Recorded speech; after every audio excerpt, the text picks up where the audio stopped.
On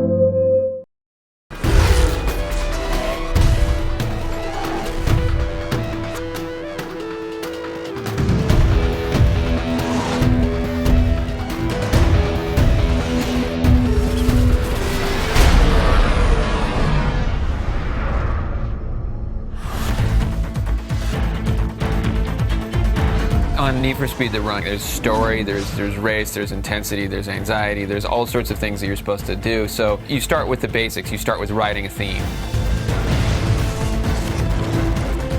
We want to have a really cinematic, big, epic score, but with like hip elements, and you need a lot of different types of music to support the action and the story. We always try to have very, very cool and very edgy music in Need for Speed, but I think, over the past few years we've tried to really tailor the licensed music more to really fit the vibe and the overall feeling of that game specifically. In the case of The Run, you want to capture a feel of that American culture and driving across the country in America, and what would people that are doing this race, what would they be listening to? We listen to a lot of music, and I think the biggest part of it really comes from a gut feeling on that band and what it makes you feel when you hear their music. The Run has a very specific kind of sound.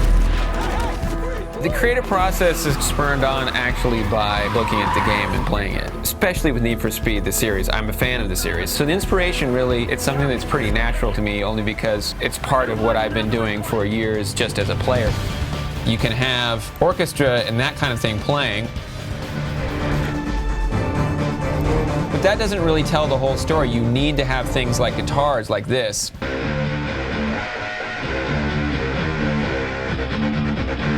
It all kind of fits together like this, and when you put all the instruments together, it sounds like this.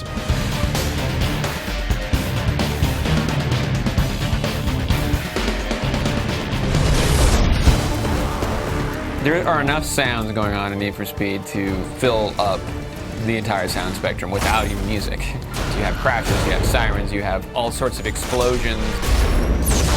So what we try to do is find ways to carve out space so the music can actually be there to enhance the experience, the emotional experience. I'm able to listen to the car sounds even, like it's a V6. Why don't we do something with a bass guitar, because a V6 can allow a bass guitar riff. And whoa, no, this is more V12. I think maybe like a higher kind of guitar might work with some drums. Sometimes actually we think, you know what, it'd be better to just cut out music here for a while. We're constantly having to figure out ways to time and trigger the music to match the experience. Things are happening naturally, like you do something and then all of a sudden it's almost like the music knew you were going to. The music will be ratcheting it up, and then I'll go to some kind of slow motion sounding music when the player like leaps from one building to the next.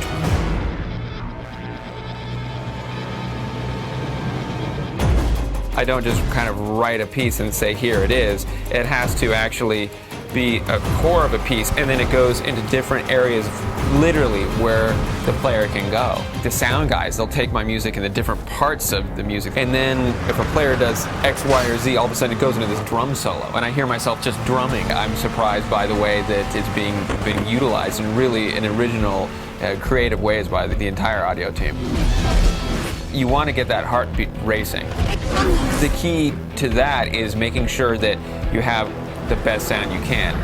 With things like Beats Audio, now it's crossed that threshold into, wow, you can have this cool racing experience really anywhere, if you have a huge setup or even a pared down one.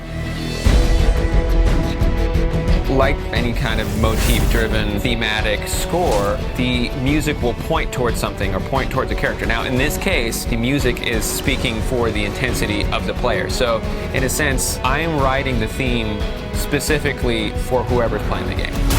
I have to get inside the head of the player, hopefully, and enhance the experience kind of from within. You need to be on the knife edge, on something like Need for Speed to really pull it off successfully.